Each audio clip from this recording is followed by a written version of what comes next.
जब वो सरेंडर कर दिया था उसके बाद उसको गोली मारना, तो ये तो बता रहा है कि आप अगर कमज़ोर हैं और आवाज़ उठाते हैं तो आपको कुचल दिया जाएगा। हमें बस पुलिस को फांसी की सज़ा चाहिए और मैं यही मांग के लिए बैठी हुई हूँ। यही मांग मेरा है, यही मांग पूरा होना चाहिए। लोगों के हित के लिए आवाज़ उठा रहा था, करप्शन के अगेंस्ट खड़ा था, तो उसको कुचल दिया गया, उसको गोली मार दिया गया। आपको कौन दिया है पावर, कौन सा हक है आपको खून करने का, किसी का हत्या करने का, कि आपने उसको गोली मारकर हत्या किया। जो भी पुलिस वाले इसको हत्या किए हैं वो उनको फांसी की सज़ा होनी चाहिए। यही हमारी, मैं चीफ जस्टिस के पास भी गई थी और मैं यह मांग भी रखी हूँ कि परिवार को 1 करोड़ का अनुदान दिया जाए और उसको जो है ये फांसी की सज़ा हो। नमस्कार, मैं रिपोर्टर अनंत। अब देखना शुरू कर चुके हैं बिहार तेज खबर। देखिए, अभी हम राजधानी पटना में हैं और पटना हाई कोर्ट के पास में हैं। हमारे साथ में वकील उषा दुबे जी हैं।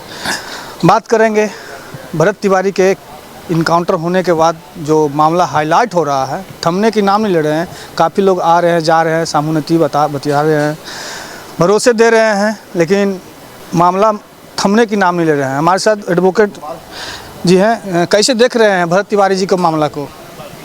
वो तो हम लोग पूरी तरह से उसको मर्डर ही मान रहे हैं और जो भी पुलिस वाले इसको हत्या किए हैं वो उनको फांसी की सज़ा होनी चाहिए। यही हमारी, मैं चीफ जस्टिस के पास भी गई थी और मैं यह मांग भी रखी हूँ कि परिवार को 1 करोड़ का अनुदान दिया जाए और उसको जो है ये फांसी की सज़ा हो। तो आप लोग भी अपने जज से मांग किए हैं कि हाँ, फांसी का सज़ा? पास हम अपना यहाँ पर पिटीशन डाले हैं कि उसको फांसी की सज़ा होनी चाहिए और उस पर हत्या का केस दर्ज होना चाहिए। और हम ये बोलते हैं कि पुलिस को तुमको कितना कौन पावर दिया है कि तुम किसी का हत्या कर सकते हो? तुम्हारा काम है अरेस्ट करना। हत्या का जो बनाना है वह कोर्ट करता है, कानून करता है, तुम नहीं करने वाले हो। ये जस्टिफाई करेगा, तुम नहीं करोगे कि हत्या किसको करना है किसको नहीं करना है। तुम होते कौन है पुलिस वाले? तुमने हाफ इनकाउंटर किया, हाफ इनकाउंटर के बाद तुम उसको ले जाके थाने में करता।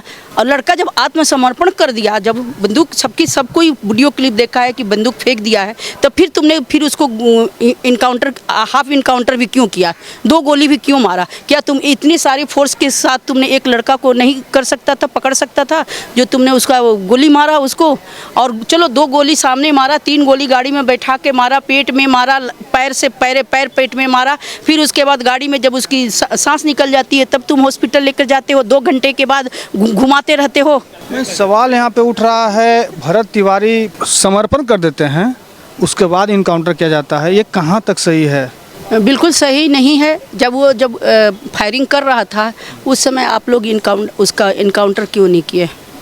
जब वो समर्पण कर देता है तब फिर आप क्यों मारते हैं? आपको कौन दिया है पावर, कौन सा हक है आपको खून करने का, किसी का हत्या करने का, कि आपने उसको गोली मारकर हत्या किया? जब वो फायरिंग कर रहा था उस समय क्यों नहीं किए? मैम, भरत तिवारी उनके मुठभेड़ की बात कर रहे हैं तो वो बहुत दिनों से जाकर एसडीएम के पास सभी वहाँ के भोजपुर शाहपुर प्रशासन से, आरा के प्रशासन से रोज़ मांग करता था कि जौनिया गांव जो है, जो पानी में डूब जाता है, विस्थापित जो लोग किए गए हैं उनको पूरा मिट्टी भरवा कर तब घर बनाया जाए, क्योंकि गाँव वो गड्ढा में हमेशा डूबा रहता है। जब बारिश होती है वो गाँव डूब जाता है। तो वो यही मांग कर रहा था कि इस गाँव को भर कर बनाया जाए, बस उसकी यही मांग थी और कोई मांग नहीं थी। और ये छोटी सी मांग के लिए उसको बार बार धमकी दिया जाता था और उसके घर पर आकर उसकी माँ से बोला जा रहा है कि अपने बेटा को मना कीजिए कि वो लाइव आकर हमारे खिलाफ में न बोला करे, पुलिस प्रशासन के खिलाफ में न बोला करे। इस तरह से उसको पकड़ कर थाने ले जाया जा रहा है। उसने क्या किया है? पुलिस थाने ले जाते हैं, उसने क्या गलती किया है? लाइव आकर सभी लोग जानता है मैम कि भरत तिवारी एक समाज सेविक लड़का था, लेकिन अभी तक लगी भरत तिवारी का, उनका भाई का मोबाइल जब्त किया हुआ है। क्या लगता है उनके मोबाइल में पुलिस प्रशासन का कुछ राज छिपा हुआ है?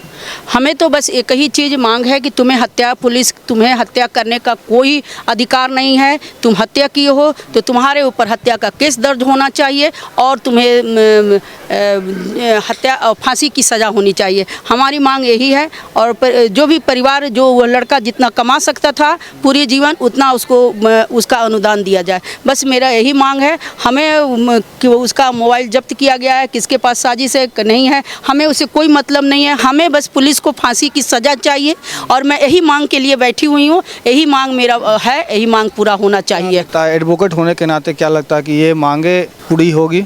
बिल्कुल पूरी होगी। हमारे अभी माननीय मुख्यमंत्री जी भी ये आदेश दे दिए हैं कि SIT गठन होगा और हमारे रिटायर्ड जज लोग बैठकर इसका निष्पक्ष जांच करेंगे। पूरी तरह से निष्पक्ष जांच की उम्मीद है। हमारे न्यायालय है ना जस्टिस करने के लिए। तुम कौन होते हो पुलिस जस्टिस करने वाले? तुम कौन होते हो गोली चलाने वाले, किसी की हत्या करने वाले, किसी की जान लेने वाले? किसी को जान लेने का अधिकार नहीं है। तुम कौन होते हो जान लेने वाले किसी का? अगर जान लिए हो तो जान के बदले में तुम्हें जान देना पड़ेगा। कौन कौन से धाराएं लग सकते हैं अगर ये मामला सामने आ जाता है कि पुलिस एकदम जो किए हैं भरत तिवारी के साथ पूरे गलत किए हैं, तो कौन कौन से धाराएं प्रशासन के ऊपर लग सकती हैं? हम लोग को पहले तो 302 की मांग है।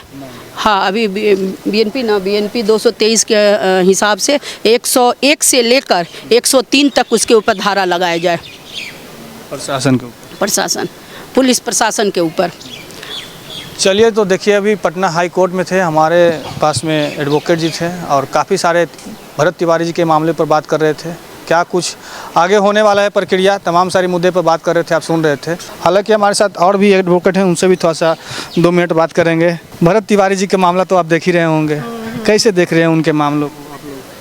ये बहुत दुखद है कि जिस पुलिस प्रशासन से उम्मीद की जाती है कि क्राइम कंट्रोल करे और वो मतलब ठीक है, उसका तरीका गलत था, पिस्तौल उठा लेना, लेकिन जब वो सरेंडर कर दिया था उसके बाद उसको गोली मारना, तो ये तो बता रहा है कि आप अगर कमज़ोर हैं और आवाज़ उठाते हैं तो आपको कुचल दिया जाएगा।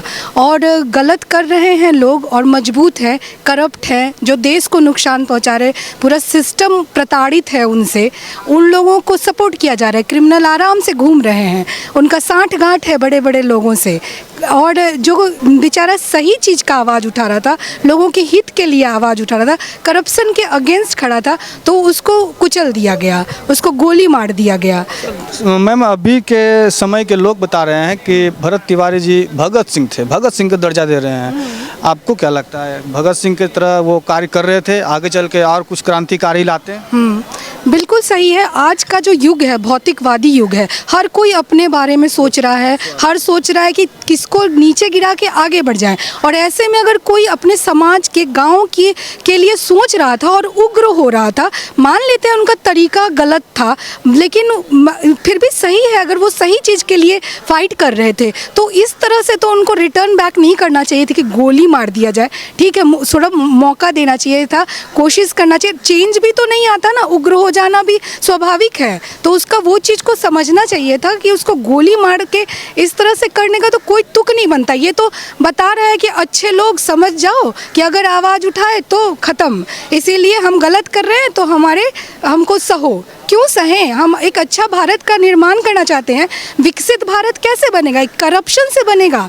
अगर कोई आवाज़ उठा रहा था तो वो तो विकास की ओर ही न ले जाता हम लोगों को, तो उसको गोली मार देना, ये तो एटीट्यूड बता रहा है कि गलत एटीट्यूड है। पावर गलत लोगों के हाथों में है और गलत लोग गलत कर रहे हैं। और माननीय मुख्यमंत्री से मेरा आवेदन है कि ऐसे लोगों को क्रश किया जाए कि जो मतलब सिस्टम को गलत की तरफ ले जा रहे हैं, करप्शन बढ़ा रहे हैं। और जनहित चाहिए तो अच्छे लोगों को आगे लाना होगा, ये नहीं कि अच्छे लोगों को मार दीजिए। आप लोगों ने चीफ जस्टिस से मांग की है कुछ?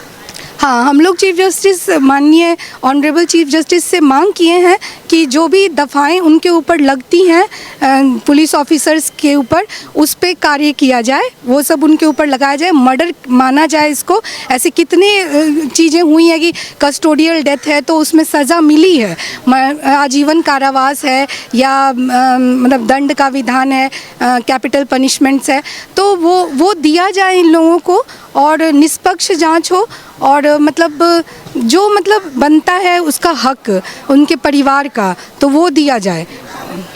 चलिए, रक्षक बने भक्षक, आप सुन रहे थे मैम की सारी बातें, एडवोकेट। और आप लोग की क्या राय है बताइएगा बीच बीच में, किस प्रकार के ये जो मामला हाईलाइट हो रहा है रक्षक का, जो प्रशासन को रक्षक कहते हैं लेकिन रक्षक ही आज भक्षक बन चुके हैं। ये पूरे बिहार नहीं पूरे देश के लोग खिलाफ हैं इस मामले से। बाकी आप लोग अपना सोच विचार दीजिएगा।